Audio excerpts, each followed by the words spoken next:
प्रत्येक व्यक्ति को चाहिए कि वो धन का गुलाम बनकर न रहे, लेकिन धन का सम्मान जरूर करे, क्योंकि इस जीवन को चलाने के लिए और जीवन की प्रमुख आवश्यकताओं को पूरा करने के लिए भी धन की आवश्यकता है। यहां तक कि धर्म को चलाने के लिए भी धन की आवश्यकता होती है।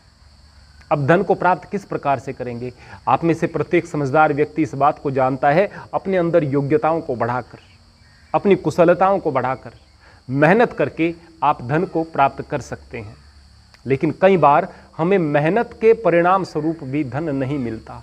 बहुत सारी योग्यताओं के बावजूद आपका धन अटका रह जाता है, आपके पास आते आते रुक जाता है। कई बार आपके धन को कोई व्यक्ति मार लेता है, कई बार कहीं पर धन फंस जाता है।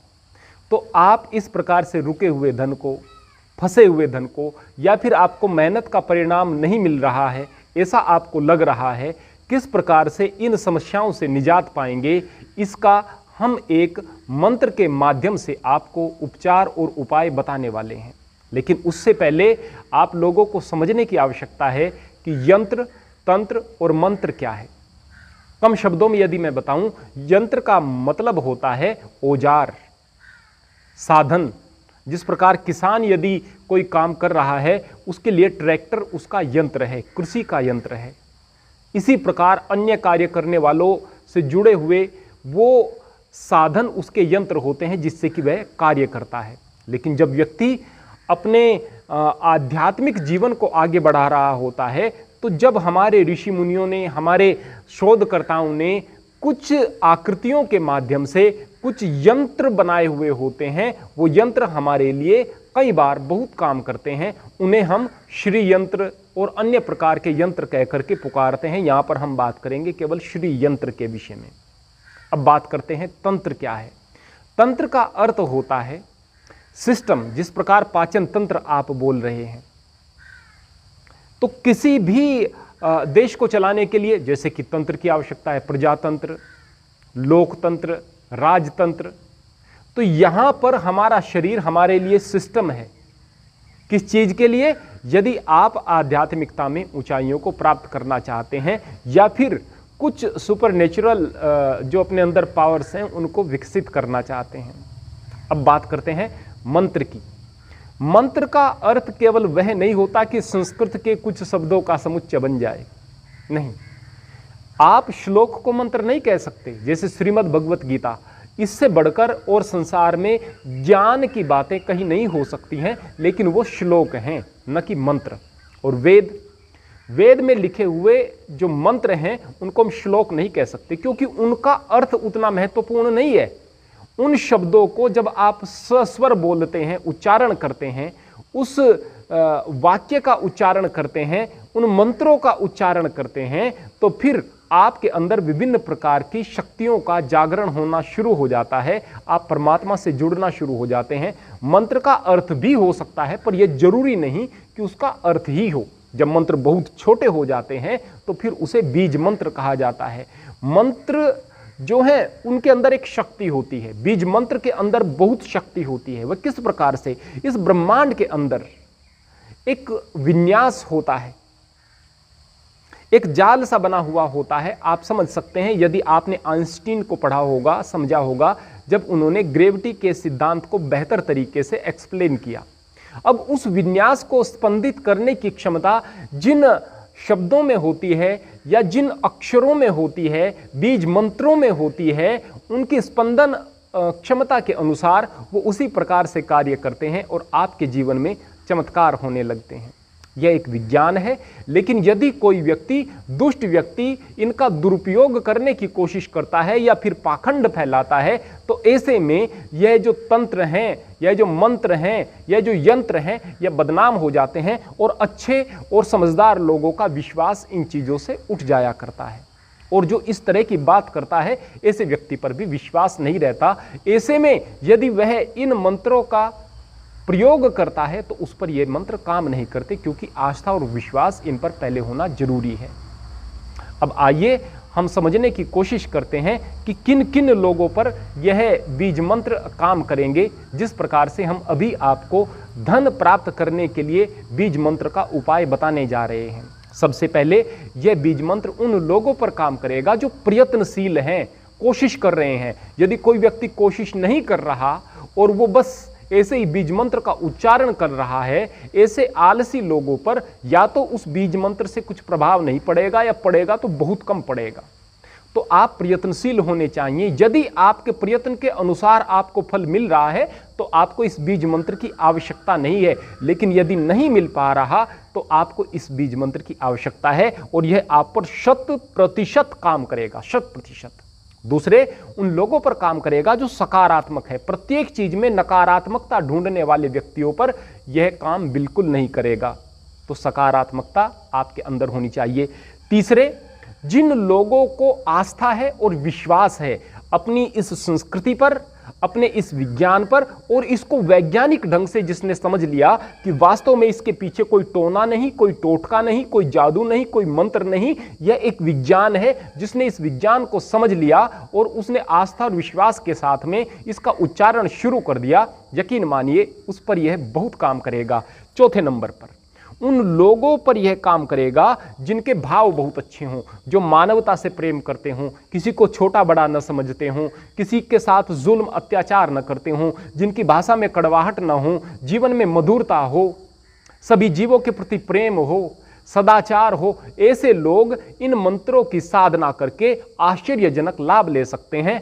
कटु व्यक्ति, बुरा व्यक्ति, लोगों का बुरा चाहने वाला, अपशब्द बोलने वाला, ऊंच नीच का भाव रखने वाला इत्यादि व्यक्तियों पर यह बीज मंत्र या तो काम नहीं करते या बहुत कम काम करते हैं। आइए बात करते हैं कि इन बीज मंत्रों के लिए सबसे ज्यादा उपयुक्त समय कौन सा होता है। मैं बार बार कहता हूं आश्चर्यजनक समय होता है ब्रह्म मुहूर्त। ब्रह्म मुहूर्त पर हमारी वीडियो है, उसको आप देखें और समझें किस समय से किस समय तक ब्रह्म मुहूर्त की शुरुआत होती है, वहां पर क्या आश्चर्यजनक शक्तियों को आप प्राप्त कर सकते हैं।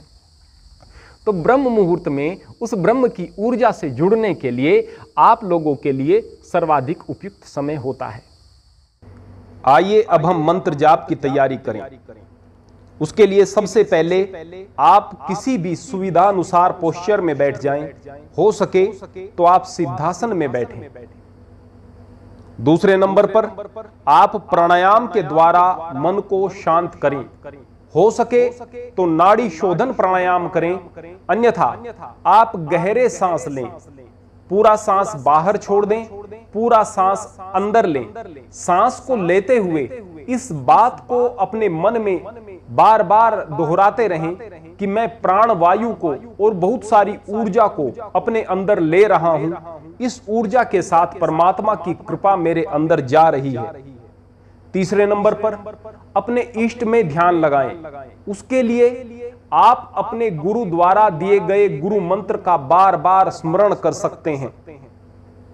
यदि आप निराकार के उपासक हैं और आपकी पूजा पद्धति निराकार में ध्यान लगाना है तो आप अपने तरीके से उसमें ध्यान लगाएं। यदि आपका कोई अन्य इष्ट है तो आप किसी मूर्ति के सहारे भी उस परमात्मा में ध्यान को लगाएं। मूल बात आपके भाव हैं, वही परमात्मा तक पहुंचने वाले हैं। बस पवित्र मन से परमात्मा में ध्यान लगाएं। नंबर 4 पर आप 108 मनकों की एक माला ले लें। ऐसा नहीं कि आपको हिसाब किताब रखना है, उस हिसाब किताब से परमात्मा प्रसन्न होंगे। यह केवल उस चीज के लिए है कि आपकी पूजा पद्धति में अनुशासन बना रहे और आप जितना जाप कर रहे हैं उससे कम न होने पाए। यह आपकी जाप से पहले की तैयारियां हैं। अब आप जाप के दौरान किन चीजों का ध्यान रखेंगे? सबसे पहले आप जगत पिता परमेश्वर में ध्यान लगाएं और इस बात को महसूस करें कि उस परम पिता परमात्मा का मैं पुत्र हूं। मैं गरीब नहीं हो सकता, असहाय नहीं हो सकता, कमजोर नहीं हो सकता।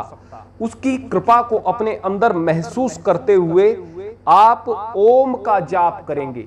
ओम का जाप करेंगे 3 बार ओम का जाप करेंगे, ठीक इस प्रकार।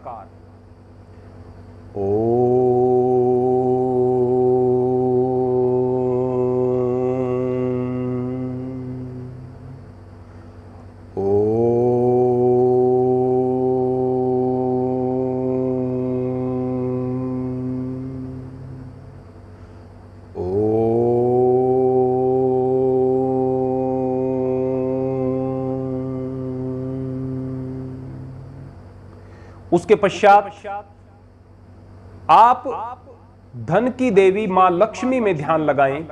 यदि आप मूर्तियों में यकीन नहीं रखते तो आप श्री यंत्र में ध्यान लगाएं।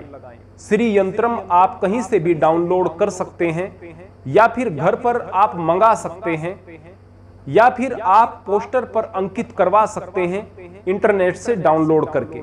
इसके अलावा आप इस बात में यकीन रखें कि जब आप श्री का अर्थात धन का अर्थात लक्ष्मी का ध्यान कर रहे हैं तो आप उसे अपनी ऊर्जा के द्वारा और परमात्मा की कृपा के द्वारा अपनी ओर आकर्षित कर रहे हैं। अब आप अपना ध्यान इस प्रकार से लगाएंगे। पहले ओम बोलेंगे, फिर श्रीम। ओम बोलते हुए परमात्मा में ध्यान हो और श्रीम बोलते हुए आपका वैभव में, धन में, लक्ष्मी में ध्यान हो। जब आप पहले पहले जाप कर रहे हैं, लगभग 10-15 जाप आपने किए, गिनने की जरूरत नहीं, 10-15 ऐसे ही जब जाप आपने किए, उस वक्त आप श्रीम बोलते हुए मां लक्ष्मी में या श्री यंत्र में ध्यान लगाएंगे आंख खोल करके। उसके पश्चात आंख बंद कर लेंगे। जब ओम बोलेंगे तो उस समय आपका परमपिता परमात्मा में और उसकी असीम कृपा में ध्यान हो। जब श्रीम बोलेंगे तो उस समय आप धन, वैभव और लक्ष्मी के लिए परमपिता परमात्मा से प्रार्थना कर रहे हो।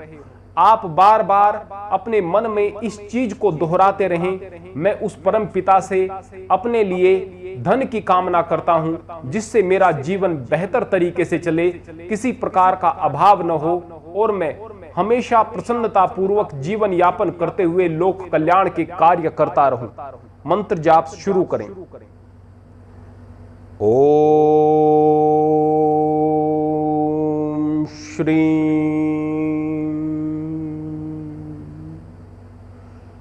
ओम श्री ओम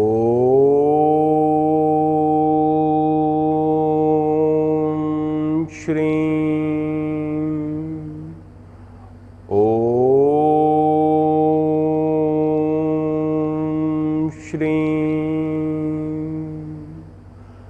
ओम श्री जब आप ऐसा 108 बार कर लें, यह आपका एक दिन का कार्य हुआ। ऐसा जब आप 21 दिन तक कर लेंगे, अपने निश्चित समय पर और निश्चित स्थान पर और निश्चित जगह ध्यान लगाते हुए, अपनी पूजा पद्धति को एक जैसा रखते हुए, तो 21 दिन के बाद में आपको बहुत सारे चमत्कार अपनी जिंदगी में दिखाई देना शुरू हो जाएंगे। वास्तव में यह कोई जादू टोना नहीं है, यह एक विज्ञान है जिसमें आपका सबकॉन्शियस माइंड काम करता है, जिसमें बीज मंत्र की वाइब्रेशंस काम करती हैं, जिसमें परमात्मा की कृपा, उसकी ऊर्जा आप तक पहुंचती है और आप अपनी जिंदगी में धन, वैभव, लक्ष्मी की ओर आगे बढ़ते हैं। आपके समस्त बिगड़े हुए काम बनना शुरू हो जाते हैं, बशर्ते आप विश्वास रखने वाले सकारात्मक व्यक्ति हो। प्राप्त करने वाले बहुत कुछ प्राप्त कर लेते हैं और आलोचना करने वाले और अविश्वासी लोग बस आलोचना करते रह जाते हैं।